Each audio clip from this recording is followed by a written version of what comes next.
Welcome to YouTube channel Law and Communication Skills. Subscribe our channel, press bell icon for notification, like, comments and also share to other.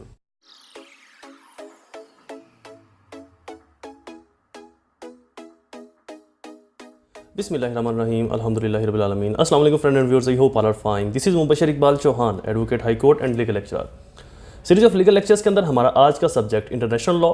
हमने एक नए subject को start किया है। Generally ये HEC के syllabus के accordingly part 2 में फॉल करता है, लेकिन ये बहुत ही मोस्ट इंपॉर्टेंट सब्जेक्ट है और हमारा टॉपिक भी आज का बहुत ज़्यादा इंपॉर्टेंट है।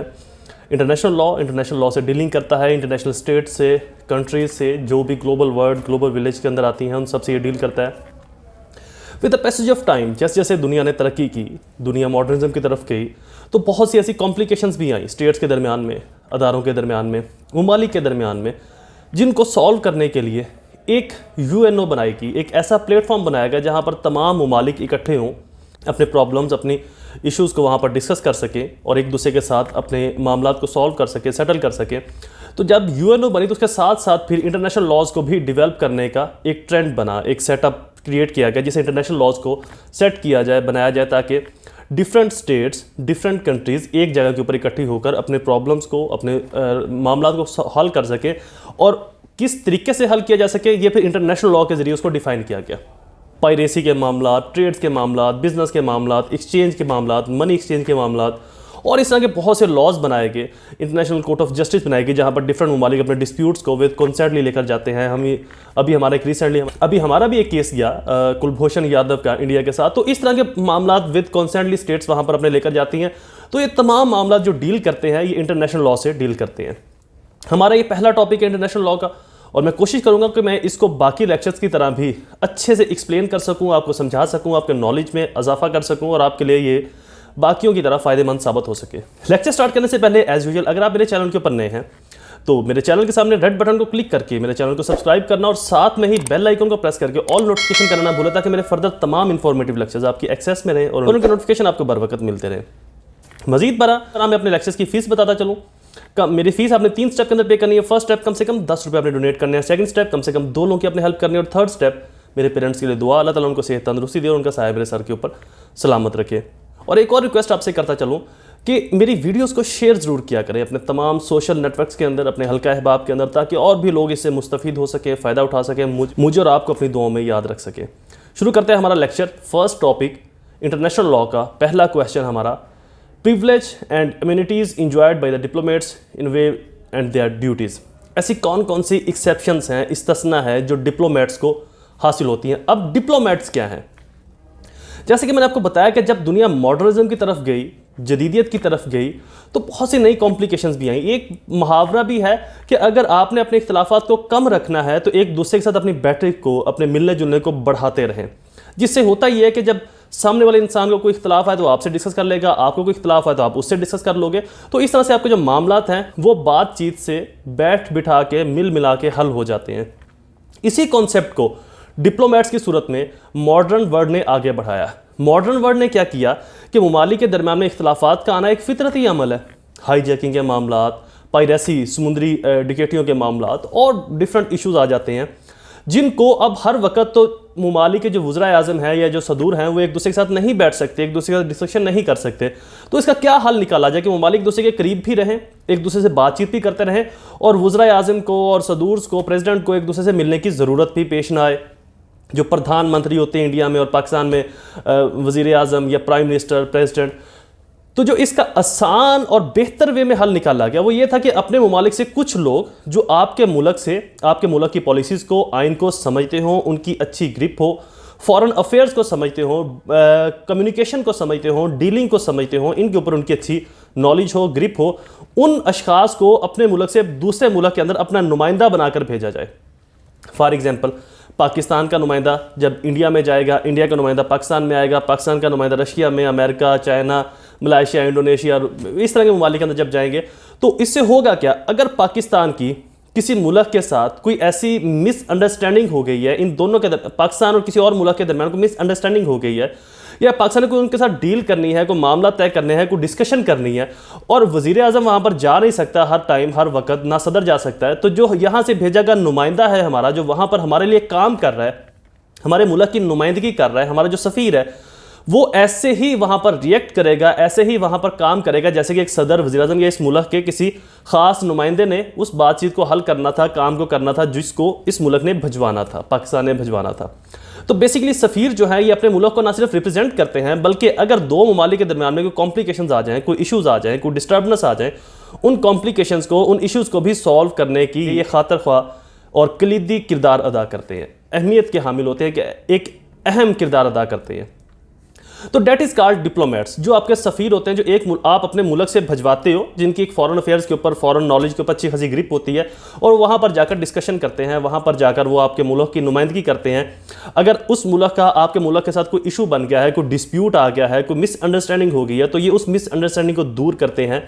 उस पेचीदगी को हल करते हैं, उस डिस्प्यूट के अंदर अपने आप को डिफेंड करते हैं कि हमने आपको किसी और तरह से समझ आई, आपको समझ किसी और तरह से लगी, हमने ऐसे नहीं किया, हमने इस तरह से किया था, हम ये नहीं करना चाहते थे, हम ये करना चाहते थे, या हमसे बाई मिस्टेक। तो इस तरह से दोनों ममालिक को करीब रखने के लिए जो एक इंपॉर्टेंट रोल प्ले करते हैं वो होते हैं सफ़ीर या डिप्लोमेट्स। तो जब किसी मुल्क, बेसिकली एक सफ़ीर ना सिर्फ डिप्लोमेट होता है बल्कि एक मेहमान भी होता है, और मेहमान की सिर्फ इस्लाम में ही नहीं और भी बहुत से मज़ाहब के अंदर इसकी बहुत ज़्यादा अहमियत है। इसी एस्पेक्ट को लेकर, मेहमान के कॉन्सेप्ट को लेकर इंटरनेशनल लॉ बनाया गया,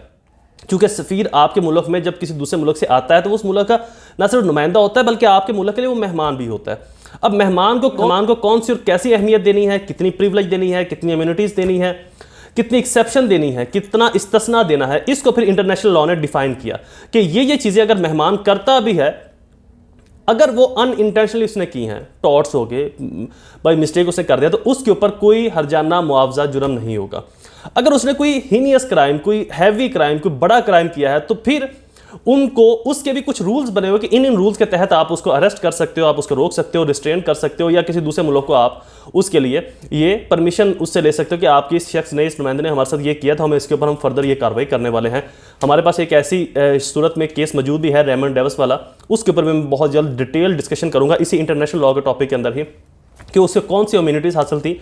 आया वो पाकिस्तान से गया तो बायॉन्ड द लॉ गया या हमारे लॉ के अकॉर्डिंगली गया। बहुत से लोगों के अंदर ये मिसकंसेप्शन है कि हमारी गवर्नमेंट ने उसको अमेरिका के डर दबाव में आकर छोड़ दिया, तो ऐसी बात नहीं है। वो बेसिकली पाकिस्तानी लॉ के अकॉर्डिंग ही यहाँ से छूटा था, और ये हमारे पास किसास की सूरत में एक दियत का कॉन्सेप्ट है, जिस कॉन्सेप्ट को प्रिवेल किया गया था, जिस कॉन्सेप्ट की डीलिंग के थ्रू उसको यहाँ से निकाला गया था। तो इसके ऊपर भी डिटेल में बहुत जल्द एक लेक्चर बनाऊंगा, ताकि बहुत से लोगों की जो मिसकंसेप्शंस हैं, मिसअंडरस्टैंडिंग्स हैं, उनको भी दूर कर सकूँ। तो बेसिकली जब इंटरनेशनल लॉ ने डिफाइन किया कि ये चूंकि सफ़ीर, डिप्लोमेट सिर्फ नुमाइंदे ही नहीं किसी दूसरे मुल्क के, ये मेहमान भी हैं, तो लिहाजा मेहमानों के साथ बर्ताव कैसा हो, किस तरह का बर्ताव हो, कैसे उनके साथ डील करनी है, उनको कैसे रखना है, इज्जत कितनी देनी है, किन किन चीज़ों से इस्तिस्ना देना है, किन किन चीज़ों से इस्तिस्ना नहीं देना, इन तमाम चीज़ों को इंटरनेशनल लॉ ने डिफाइन किया, जिसको आज हम डिस्कस करने जा रहे हैं। Definition of diplomat agents. A diplomat agent is a official who represent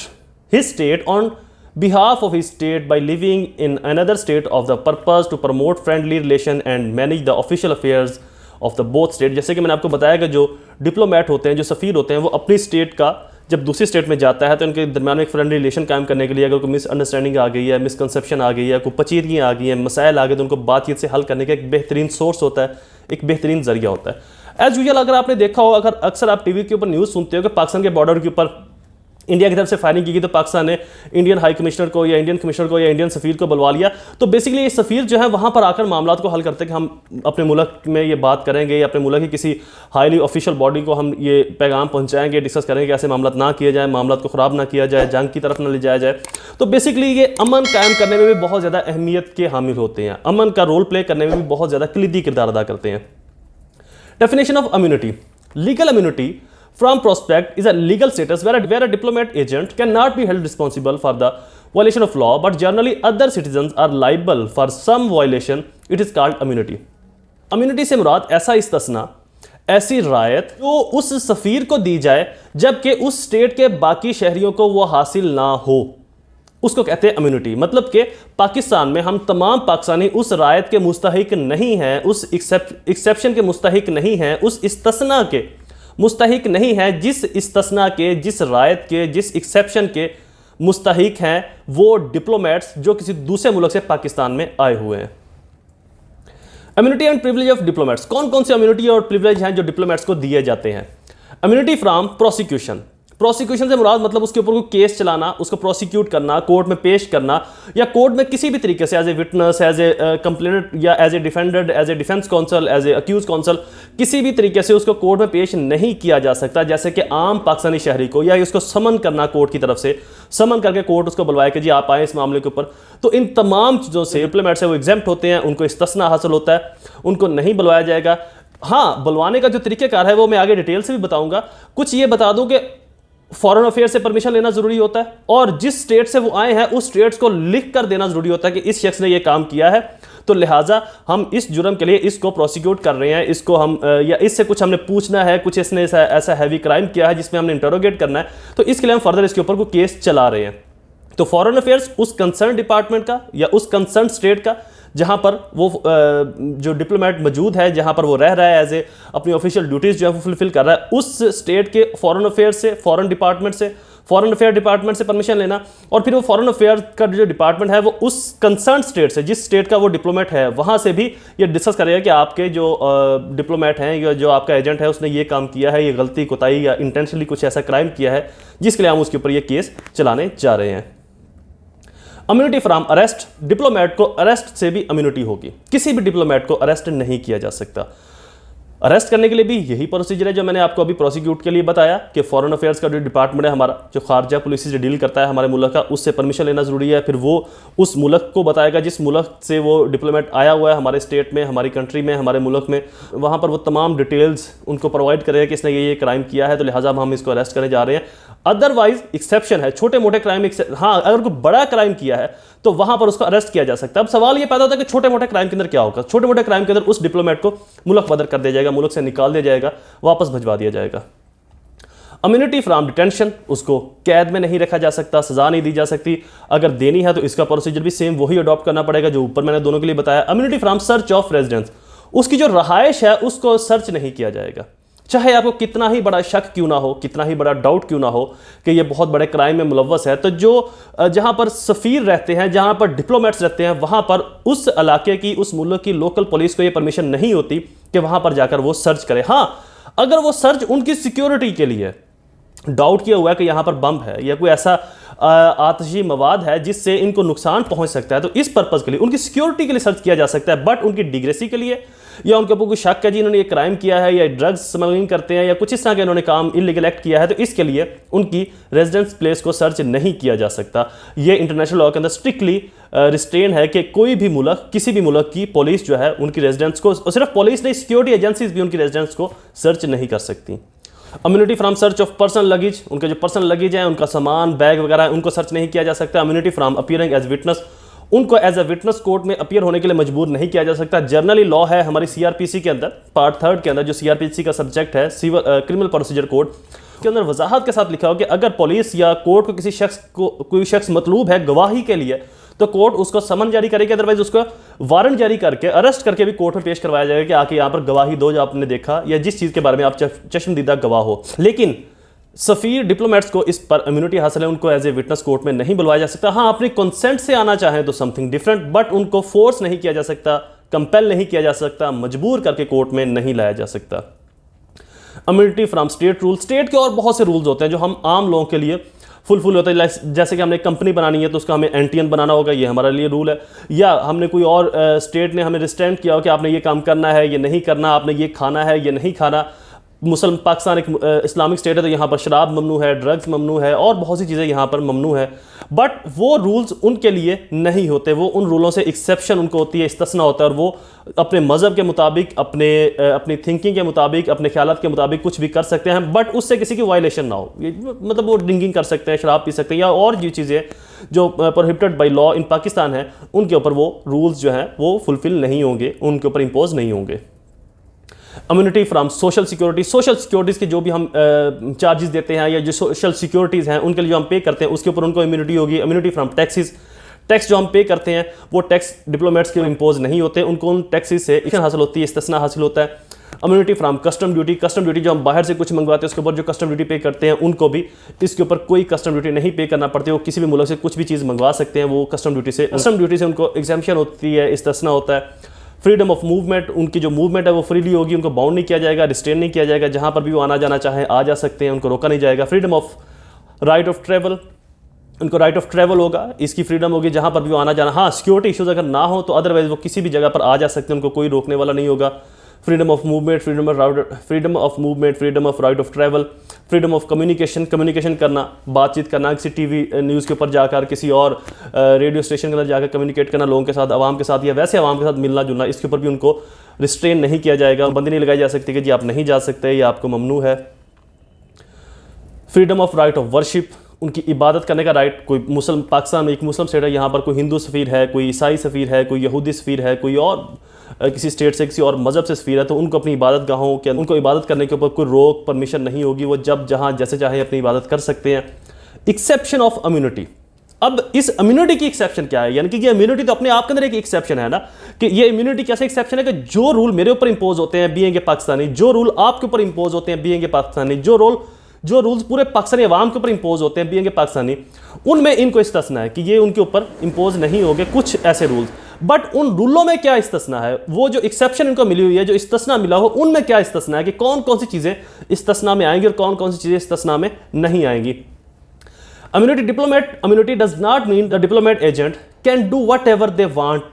इसका यह हरगिज मतलब नहीं कि वो जो चाहे करते फिरे, किसी को मर्डर कर दिया, डिकेटी कर दी, चोरी कर दिया, रेप कर दिया। नो, कुछ मखसूस इम्यूनिटीज़ हैं जो मेंशन है और कुछ मेंशन नहीं है जो विद कंसेंटली दी जाती हैं, जो कि पाकिस्तान के अंदर कुछ अदवार के अंदर दी भी गई।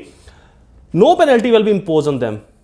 इसका यह हरगिज मतलब इनके जो दिल करे, जैसा दिल करे, उसके ऊपर कोई पेनल्टी नहीं होगी। बहुत से ऐसे लॉज हैं जो उनको फुलफिल करना जरूरी होंगे। लाइक पाकिस्तान एक लिबरल स्टेट नहीं है, एक कंजर्वेटिव स्टेट है, एक इस्लामिक स्टेट है, तो यहाँ पर आप ओपनली बाजारों में खड़े होकर किसिंग करना और इस तरह की इलीगल और इस तरह की गैर इखलाकी हरकतें करना जो हमारे यहाँ पर गैर इखलाकी हैं, लेकिन किसी और स्टेट में किसी और जगह के ऊपर वो गैर इखलाकी नहीं है, वहाँ पर उनकी परमिशन है, तो लिहाजा पाकिस्तान में वो काम नहीं किए जा सकते। उनको इन कामों की ममानत होगी कि आपने यहाँ पर लोगों की दिल आज़ारी नहीं करनी, दिल आज़ारी नहीं करनी, आपने इनके दिल को तकलीफ नहीं पहुँचानी। चूँकि ये मुसलमान है तो ये इन चीज़ों को गैर इखलाकी समझते हैं जिनको आप गैर इखलाकी नहीं समझते, तो लिहाजा आप इनको